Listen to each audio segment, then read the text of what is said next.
안녕하세요, 여러분. 오늘은 선생님하고 36.4 얇은 렌즈에 대한 얘기를 해볼 겁니다.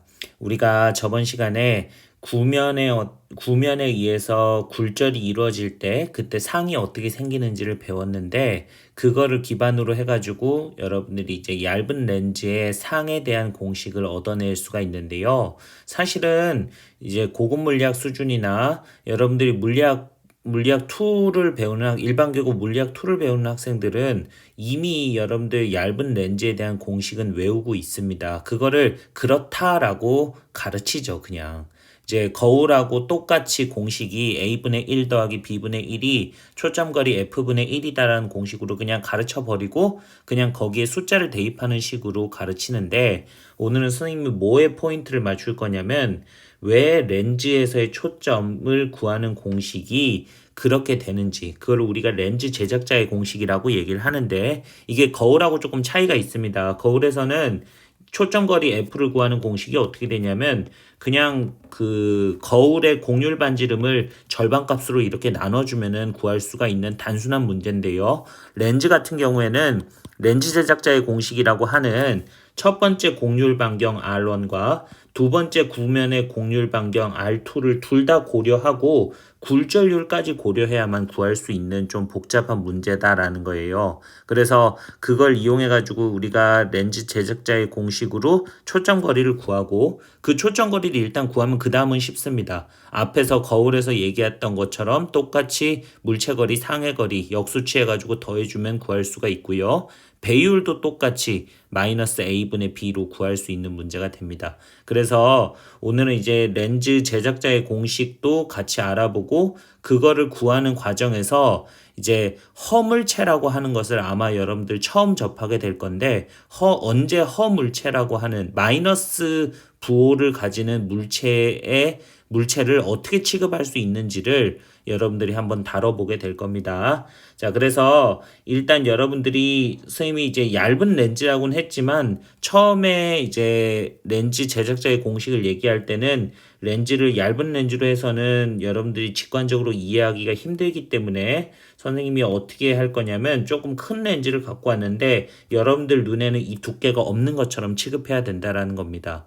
여러분들 눈에 보이는데 자꾸 없는 걸로 취급하라니까 좀 미안하긴 한데요. 일단은 증명을 하고 없는 것처럼 취급해서 문제를 만들어 버리면 되는 거죠. 자, 그래서 우리가 첫 번째, 그러니까 어떤 물체로부터 나오는 발산된 빛이 첫 번째 구면에 도달하게 되는 그 구면의 곡률 반경을 R1이라고 얘기를 하고요. 두 번째 통과해가지고 여러분들 이 빛들이 모이기도 전에 만나는 두 번째 굴절면이 있을 건데, 이건 여기 그림에선 오목면이 될 겁니다. 근데 그게 뭐 볼록면이냐 오목면이냐를 얘기하고 가는 게 아니고 그냥 일반적으로 R2라고 하는 곡률 반경을 가진다고 할 때 그게 뭐 어떤 경우에는 오목면일 수도 있고 볼록면일 수도 있는 거죠. 자, 그런데 그거를 여러분들이 이제 처음부터 볼록면이다, 오목면이다를 단정지어서 부호를 얘기하는 게 아니고, 앞에서 얘기했던 이제 구면에 대한 굴절 법칙을 이제 R1, R2 부호 상관없이 일반적인 식으로 풀어보겠다라는 겁니다. 결국은 모든 렌즈에 대해서 다 성립된다라는 거예요.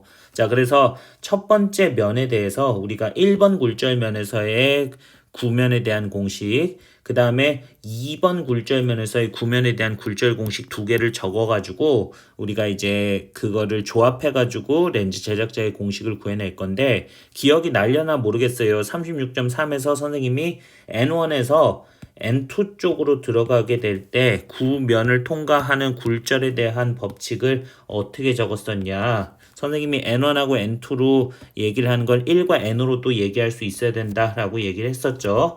A분의 1이라고 하는 것이 B분의 N이라고 하는 것을 더했을 때 우리가 R1이라고 하는 첫 번째 구면에 N-1이라는 관계식이 성립되면 이게 여러분들 첫 번째 구면에 대한 굴절 법칙이었습니다.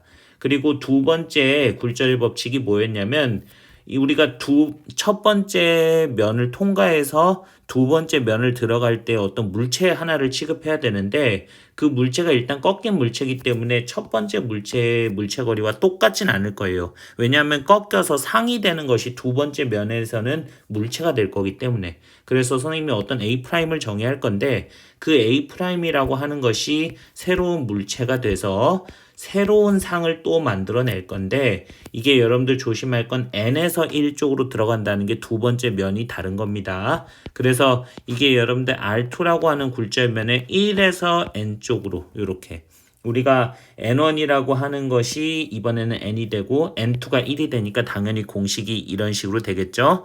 자, 그러면 두 번째 굴절면에 대한 굴절 법칙을 적었는데 여기서 이제 여러분들이 둘 사이에 연결고리를 지어줘야 되는데 이 B라고 하는 첫 번째 구면에 의한 상이 두 번째 굴절면의 물체가 된다라는 것을 여러분들이 생각하면 뭐라고 얘기할 수 있냐면 여기다 여러분들 B라고 적을 수 있는데 중요한 건 B가 아니고 마이너스 B다라는 겁니다.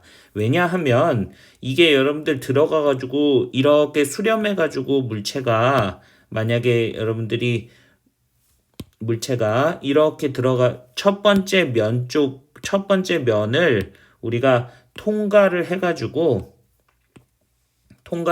수렴을 하게 되는 수렴에서 어딘가는 맺혀야 되는 상인데 그게 여러분들 맺히기도 전에 결국 어디를 통과하냐면 두 번째 면을 통과한다라는 거예요. 그러면 두 번째 면의 입장에서 받아들이는 빛은 발산된 빛을 받아들이는 게 아니고 수렴된 빛을 받는다라는 겁니다. 그런데 이거 굉장히 어색하죠. 어떤 굴절면이 수렴된 빛을 받는다라는 건 일반적인 물체가 아니다라는 겁니다. 일반적으로 받는 물체는 어떤 점에서부터 사방팔방으로 발산하는 빛을 받아야 되는데 이게 어떤 굴절면 입장에서 수렴하는 빛을 받는다라는 건 결국 마이너스의 물체를 얘기한다라는 거죠. 그래서 우리가 이제 얘네들의 첫 번째 구면에 의한 상이 두 번째 면으로 바로 통과하게 되면 얇은 렌즈이기 때문에 그래요. 그때는 여러분들이 마이너스 B로 취급해야만 이게 허물체로 취급해서 이 두 번째 굴절면에서의 굴절 법칙을 적용하는 게 옳다라는 겁니다. 자, 그러면 만약에 이게 얇은 렌즈가 아니라면 어떻게 됩니까? 이게 여러분들 수렴하기도 전에 맺을 수도 있겠지만은 수렴하고 나서 다시 발산돼서 들어갈 수도 있겠죠. 그래서 사실은 여러분들 이 두께가 굉장히 중요합니다.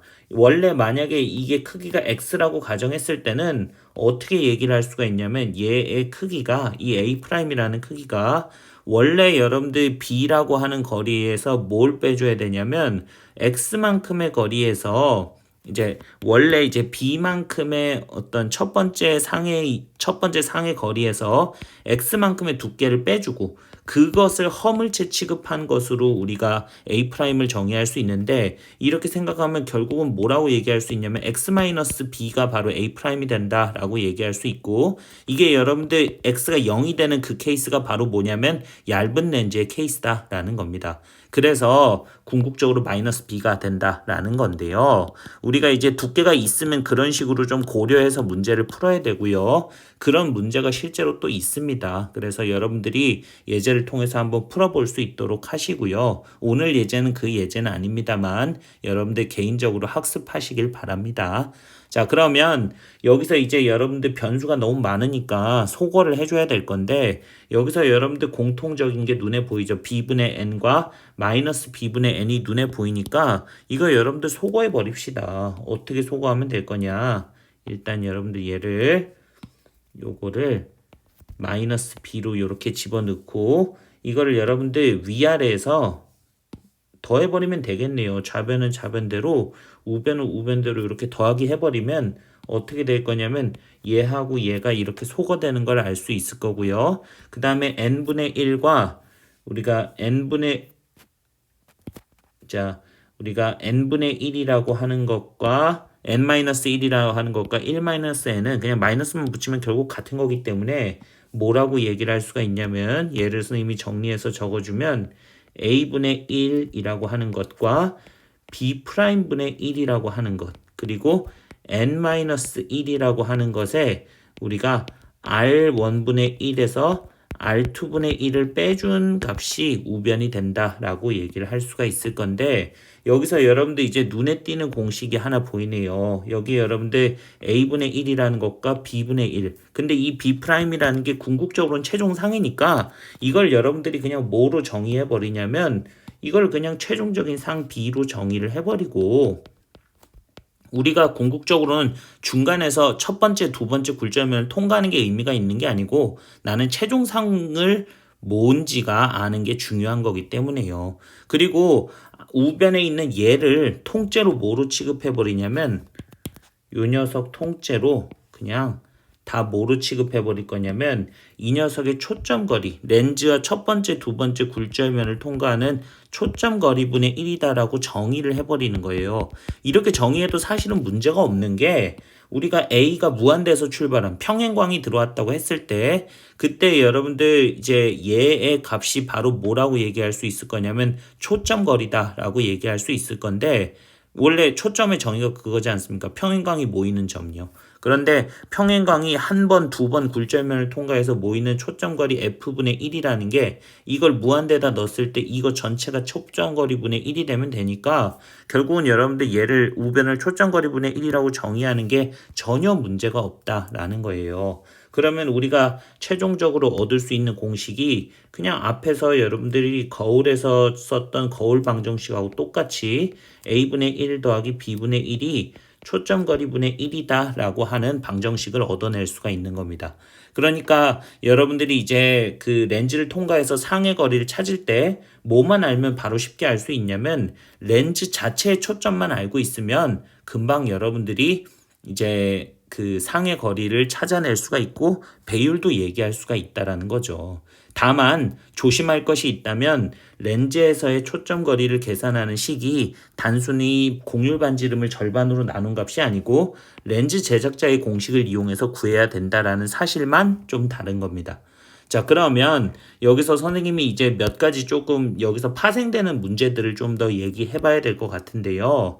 여기서 이제 조금 응용해서 이제 낼 수 있는 문제들이 뭐가 있냐면 이게 굴절률이 이제 1에서 n 쪽으로 이렇게 들어가는 어떤 문제만 다루냐. 사실은 n1에서 n2 쪽으로 들어가는 문제도 다룰 수 있겠죠. 그러면 그때 여러분들 초점 거리를 정의하는 방법이 조금 달라질 건데 렌즈 제작자의 공식이라고 하는 것이 항상 여러분들 n-1만 존재하는 건 아니고 대부분의 문제가 그렇다는 거죠. 그래서 만약에 n1에서 n2로 들어가는 문제로 바뀌게 되면 우리가 n2-n1에 우리가 r1분의 1 빼기 R2분의 1이라는 공식으로 우리가 초점거리, 새로운 초점거리를 구해야 된다라는 거를 기억하면 될 것 같고요. 생각해보면은 1n 대신에 n1, n2를 집어넣으면 다 똑같은 식이지 않습니까? 그래서 이런 식으로 바뀌는 응용 문제도 생각을 해봐야 될 것 같고요. 어떤 경우에는 여러분들 바깥을 n으로 만들고 여기를 1로 만드는 그런 문제도 있습니다. 좀 기발한 문제는요. 근데 그거는 여러분들 오히려 수렴 렌즈가 아니고 그러니까 볼록 렌즈의 효과를 내는 게 아니고 오히려 모양은 볼록 렌즈지만 오히려 발산 렌즈가 되는 그런 이제 오목 렌즈 같은 효과를 내는 그런 문제들도 있습니다. 조금 까다로운 문제들은요. 자, 그리고 부호를 얘기해야 될 것 같은데 지금 여러분들이 이 R1이라고 하는 것의 부호를 선생님이 이제 뭐라고 정의를 했냐면 이 그림상에서는 이 R1이라고 하는 것의 부호가 양수 부호일 겁니다. 왜냐하면 여러분들 공률이 볼록면일 때 이제 모이도록 굴절면에서 빛이 모이도록 하는 이제 반지름이니까 그게 여러분들 플러스로 앞에서 정의를 했단 말이에요. 그러면 볼록 렌즈의 경우에는 첫 번째 공률 반지름이 R1이 양수고 그 다음에 R2가 음수란 말이에요. 왜냐면 오목면이니까 두 번째 면은. 그러면 플러스에서 마이너스를 해주게 되면 이 전체 값은 당연히 플러스가 될 수밖에 없겠죠. n이 1보다 크다라는 조건이 있다면요. 근데 n이 1보다 무조건 크지 않습니까? 공기보다는. 그러니까 볼록 렌즈의 경우에는 무조건 초점거리가 양수다라고 얘기할 수 있는데 다르게 생각하면 볼록 렌즈는 수렴 렌즈니까 당연히 초점거리가 양수이기도 해야 된다라는 거예요. 그래서 우리가 이제 초점거리 좀 여러분들이 부호의 문제에 있어서도 조심을 해야 되는데 F가 양수일 때를 뭐로 정의하냐면 수렴 렌즈라고 얘기를 하고 우리가 볼록 렌즈라고도 얘기를 합니다. 당연히 그 반대 상황, F가 음수인 상황도 생각을 해야겠죠. 오목 렌즈요. 그래서 그런 것들을 여러분들이 이제 기억을 하면 이제 파생되는 어떤 응용 문제들도 잘 해결할 수 있을 것 같고요. 두 번째로 여러분들이 이제 이 얇은 렌즈에 의한 배율 얘기를 해봐야 되는데 렌즈 제작 방정식이 거울 방정식과 똑같은데 배율이 다를 리가 있겠습니까? 당연히 다르지 않죠. 배율 어떻게 정의하냐 하면은 원래 배율의 정의는 h분의 h'이라고 몇 번 강조를 했는데 그 값이 당연히 물체의 거리와 상의 거리만 알면 판단할 수 있다라는 겁니다. 이거는 여러분들이 이제 처음 이제 렌즈를 통해 가지고 빛이 진행하는 경로를 배우게 되면 금방 알 수도 있는 문제인데 여기 여러분들 렌즈를 통해서 빛이 진행하는 경로의 가장 유명한 경로가 렌즈 중심을 통과하는 빛은 그대로 직진한다라는 거잖아요. 그래서 렌즈 중심을 통해서 지나간 빛을 그려보면은 여러분들이 이제 요쪽의 삼각형과 요쪽의 삼각형이 닮음이라고 얘기할 수 있는데 이 거리를 A, 이 거리를 B라고 하면 삼각형 닮음에 의해서 H 대 H'이 A 대 B다라고 얘기할 수 있는데 우리가 도립상인 거를 도립상이냐 정립상인지까지 얘기를 하려면 마이너스를 붙여야만 여러분들이 도립상인지 정립상인지 얘기할 수 있다라는 겁니다. 자, 그래서 그렇게 여러분들이 증명을 할 수 있고요. 이걸 이제 여러분들이 36장 전체를 정리하는 내용이기도 한데 광학기기에서 여러분들이 이제 알아야만 하는 광학적 유사성, 거울과 렌즈의 유사성이 있어요. 어떤 유사성이 있냐면 이게 만들어내는 상의 종류가 이제 굉장히 똑같다. 완전히 똑같다라는 겁니다. 그래서 볼록 렌즈와 오목 거울은 한 세트고요. 오목 렌즈와 볼록 거울은 광학적으로 똑같다라는 건데 여러분들이 잘 알고 있는 것처럼 거울 중에서 이제 선생님이 볼록 거울을 강조를 했죠. 축소된 적립 허상만 만들기 때문에. 그래서 축소된 적립 허상을 만드는 볼록 거울이 오목 렌즈랑 똑같은 겁니다. 여러분들이 사용하는 렌즈, 그러니까 안경이 다 오목 렌즈잖아요. 근데 그 안경에서 여러분들이 안경에 의해서 나타나는 상이 결국은 안경을 통해서 보는 여러분들 바깥 세상이 도립상이면 말이 안 되잖아요, 여러분들. 생각해보면 너무 웃기지 않습니까? 거리에 따라서 도립상이 됐다, 정립상이 됐다, 확대됐다, 축소됐다. 그러면 안 되잖아요. 무조건 여러분들이 그 안경에 의해서 만들어지는 상은 정립상이면서 허상이다라는 겁니다. 그리고 그 빼고 나머지는 전부 다 볼록 렌즈에서 만든다라는 거예요. 근데 그게 오목 거울에서도 그런 일이 벌어졌었죠. 작도를 해가면서 보여줬었습니다. 그래서 외우기 쉬우려면 이렇게 외우면 되는데 볼록 렌즈와 오목 거울은 딱 여러분들 얘네들이 맞닿는 면이 비슷하고 오목 렌즈와 볼록 거울이 맞닿는 면이 비슷해서 이렇게 여러분들이 같이 그림으로 기억을 해두면 둘의 광학적 유사성이 똑같구나 라는 거를 기억을 하면 더 좋을 것 같습니다. 자, 그래서 우리가 이제 볼록 거울 렌즈에 대해서 우리가 렌즈 방정식이라는 게 거울에서 사용하는 방정식과 똑같고 이제 배율까지 똑같다라는 건 사실 놀라울 얘기가 아니고요, 여러분들한테. 그리고 새로운 얘기도 아닙니다. 그런데 조심해야 될 건 여기서 여러분들 렌즈 제작자의 공식을 이용해 가지고 초점 거리를 계산해 낸다라는 거, 그리고 그 상황에 응용된 상황들도 같이 기억을 해야 될 것 같고요. 그리고 얘네들이 언제 양수가 되는지, 그리고 여기서 선생님이 강조했었지만 첫 번째 굴절면에 의해서 만들어지는 상이 두 번째 굴절면의 물체가 될 때 그때 여러분들 허물체처럼 취급할 수 있는 상황도 발생할 수 있다라는 걸 기억하시라는 겁니다. 자, 그래서 그걸 이용한 문제들을 한번 해결해 볼 건데요. 우리가 이제 앞에서 다루는 복합 문제 같은 경우에는, 복합 렌즈 같은 경우의 문제는 이제 첫 번째 렌즈에 의해서 만들어지는 상이 두 번째 렌즈에 들어가기 전에 이미 여러분들 수렴이 된 상태로 수렴이 됐다가 발산돼서 들어가는, 결국은 이제 허물체가 되는 케이스 자체를 거의 다루지 않아요. 근데 일반 물리학에 오게 되면 이제 그런 케이스를 다루게 되는데 이게 여러분들 그런 문제입니다. F1이 10cm인 그 초점 거리를 갖는 첫 번째 렌즈가 있고 거기에 여러분들 30cm 거리에, 그러니까 결국 A가 지점이 30cm인 지점에 물체를 놨고 두 번째 초점 거리가 20cm가 되는 두 번째 렌즈를 10cm의 거리로 이렇게 뚝 떨어뜨려 놓은 겁니다. 그러면 이렇게 떨어뜨려 놓은 두 개의 렌즈의 복합 렌즈로 최종적으로 생기는 상의 종류와 배율을 물어봤거든요. 이거 여러분들 그림 그려서는 그리기가 쉽지 않을 겁니다. 무조건 여러분들 공식으로 풀어야 되는데 사실은 이 문제는 그림도 그릴 수 있게 선생님이 꾸며놨습니다. 그거는 마지막에 하도록 할 건데 오히려 여러분들 그림을 그릴 수 있으면 그게 가장 직관적으로 좋은 방법이기도 합니다. 정확하게 알 수는 없지만 답이 어떻게 될 거다 검사하는 데는 아주 좋습니다. 이 문제는 또 작도할 수 있다라는 거예요. 자, 그러면 일단은 여러분들 정량적으로 해결해 볼 건데 정량적으로 해결한다는 게 결국 1번의 어떤 렌즈에 의해서 만들어지는 상에 대한 공식 A분의 1 더하기 B분의 1이라는 첫 번째 렌즈에 의한 상의 거리 B분의 1이 F1분의 1이다라고 하는 이제 렌즈 방정식을 써서 문제를 풀어보는 거고요.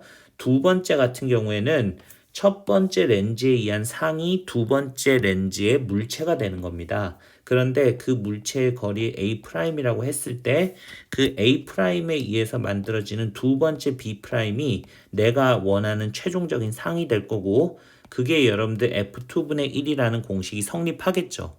자, 여기서 이제 조심할 것이 뭐냐면 이 A'이라고 하는 것이 B가 고스란히 여기다 마이너스만 붙이면은 A'이 되냐? 그게 아니다라는 거예요.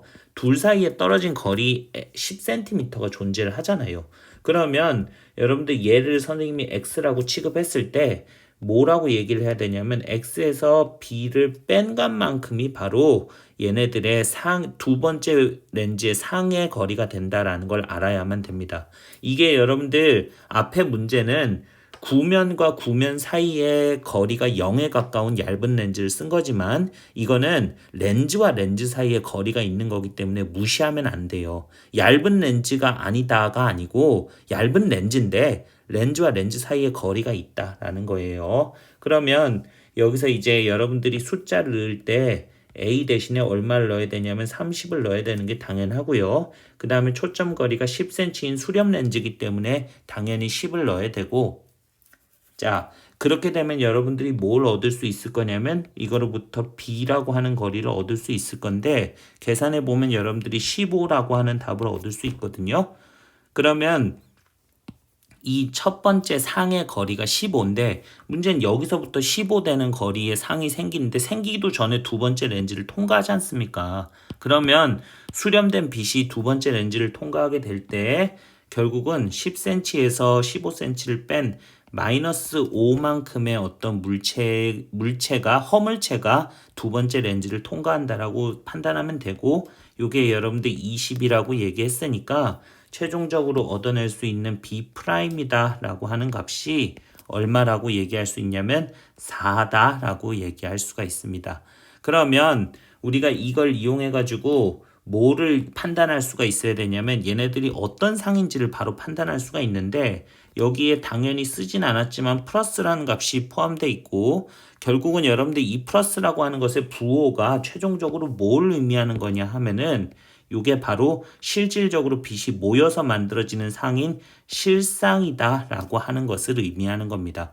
플러스 상은 최종적인 상이 플러스 상이면 무조건 실상이에요. 마이너스면 허상이고요. 자, 그러면 상의 종류는 일단 실상인 걸 알았고 그게 여러분들이 이제 얼마만큼의 배율을 갖느냐 하는 건 단순한 문제가 아니고 둘의 배율, 첫 번째 렌즈의 배율과 두 번째 렌즈의 배율 두 개를 다 생각해야 됩니다. 여기서 여러분들 M1이라고 하는 것은 얼마라고 얘기할 수 있냐면 마이너스 A분의 B니까 A가 30, B가 15라고 하면은 마이너스 2분의 1이다 라고 하는 배율을 얻어낼 수가 있겠네요. 그래서 마이너스 2분의 1이라는 배율, 그 다음에 M2라고 하는 것은 우리가 A 프라임이라고 하는 게 마이너스 5고요. 자, 그 다음에 B 프라임이라고 하는 게 4라고 했으니까 마이너스 A분의 B라고 하는 공식을 쓰면은 여기에 여러분들 M2라고 하는 공식이 5분의 4라고 하는 답이 됨을 알 수가 있는데, 여기서 여러분들이 둘의 배율을 곱해야만 당연히 뭘 얻을 수가 있을 거냐면 최종적인 상의 배율을 얻을 수가 있겠죠. 그래서 M1하고 M2를 곱해주면 한 번 배율이 된 거를 이제 확대가 된 걸, 그러니까 여기선 축소죠. 축소가 된 걸 다시 축소시킨다라는 건데, 축소의 축소니까 이게 여러분들 얼마가 되냐면 마이너스 5분의 2가 됨을 얘기할 수 있고, 이것의 물리학적 의미가 뭐냐면 결국은 축소상이고 5분의 2만큼 되는 축소상, 그리고 그게 여러분들 도립상이다 라는 것의 의미입니다. 배율에서의 마이너스는 실상 허상의 의미가 아니거든요. 그래서 이것의 의미를 물어보면 축소된 도립상이다 라고 하는 것을 기억하시라는 겁니다. 결국은 상이 여러분들 실상이면서 축소 도립상이다 라는 거예요. 그래서 여러분들이 최종적으로 얻을 수 있는 그 답들이 이렇게 되는데, 이게 여러분들 정량적인 풀이법이고요. 만약에 이거를 정성적으로 맞나 틀리냐를 점검할 수 있는 방법이 있는데, 그게 여러분들이 어떻게 하면 될 거냐면 작도를 해보면 됩니다. 당황하지 말고. 자, 어떻게 작도를 하느냐. 선생님 이거 작도 가능합니까? 자, 초점거리, 첫 번째 초점거리가 10cm인데 10cm인데 그게 여러분들 마침 또 얘네들이 떨어진 거리가 10cm입니다. 그게 무슨 뜻이냐면 얘가 여러분들이 평행하게 들어갔을 때, 자꾸 이렇게 변형이 되네요. 자, 왜 이러는지 모르겠네. 자, 여기 이렇게 평행하게 빛이 들어갔을 때 렌즈에 평행하게 들어간 빛은 어떤 성질을 갖고 있냐면 얘가 여러분들 초점을 통과한다라는 성질을 갖고 있거든요. 그래서 초점을 통과하는데 마침 그 초점이 뭐이기도 하냐면 두 번째 렌즈의 중심이기도 하다라는 겁니다. 근데 두 번째 렌즈의 중심을 통과한 빛은 그냥 직진할 거 아니에요. 그래서 이런 광선이 그려지게 될 거고, 두 번째 광선을 그려볼 건데 어떤 광선을 그릴 거냐면 쌤이 첫 번째 렌즈의 중심 쪽을 통과하는 빛을 그려볼 겁니다. 자, 그러면 첫 번째 렌즈의 중심을 통과해서 지나간 빛을 생각해 보면 결국 두 번째 렌즈의 입장에선 초점에서부터 출발한 빛이 되는데, 초점 거리에서부터 출발한 빛은 당연히 평행하게 나가겠죠. 초점에서 들어온 빛은 평행하게 나간다. 그게 렌즈의 작도의 기본 아닙니까? 그러면 이거 두 개를 그려보면 여러분들이 뭘 얻을 수가 있냐면 얘네들의 최종적인 상이 이렇게 여러분들 만들어짐을 얘기할 수가 있는데, 이게 여러분들이 아까 얘기한 4cm만큼 두 번째 렌즈에서 떨어진 이 4cm가 두 번째 렌즈에서부터의 거리를 말합니다. 그래서 4cm 떨어지면서 반대쪽으로 축소된 도립상이 나온다라는 거를 얘기할 수가 있고, 실제로 빛이 모이는 실상이다라고 얘기할 수가 있겠죠. 그래서 사실은 이제 정성적으로 이제 그 작도를 해보면 정확한 배율 빼곤 다 할 수 있습니다. 정확하게 그리면 배율까지 알 수 있겠죠. 농담이고요. 정확하게 어떻게 그립니까, 여러분들? 자, 그래서 정확한 배율은 알 수 없지만 정성적으로는 판단할 수 있다라는 거예요. 맞았는지 틀렸는지요. 자, 그래서 그런 식으로 여러분들이 복합 렌즈에서의 이제 상과 배율을 찾을 때 허물체라고 하는 것이 가능하다라는 것을 기억하면은 이제 좀 실수할 일들이 좀 적을 것 같습니다. 자, 오늘은 쌤하고 이제 얇은 렌즈에 의해서 만들어지는 상과 그리고 렌즈 제작자의 공식에 대한 걸 배워봤는데요. 이제 이걸로써 여러분들이 이제 선생님이 여기서는 언급하진 않지만 좀 추가되는 어떤 상황들을 개인적으로 예제로 학습해 볼 수 있도록 하시고요. 여기까지 여러분들이 공부를 하게 되면은 이제 광학기기에서 얘기하는 좀 복잡한 광학기기 같은 경우에는 여러분들 개인적으로 공부하면은 충분히 학습할 수 있는 정도가 됩니다. 그래서 이제 렌즈와 거울에서 얘네들이 이제 어떤 경로를 가지고 그 작도가 되는지, 그리고 그때 공식들이 어떻게 되는지, 그런 것들을 여러분들이 기본으로 해서 이제 여러 가지 광학기기들을 응용할 수 있으면 좋겠습니다. 됐습니까? 자, 오늘도 여러분들 고생하셨고요. 항상 열심히 공부하시는 여러분들 응원합니다. 자, 수고하셨습니다.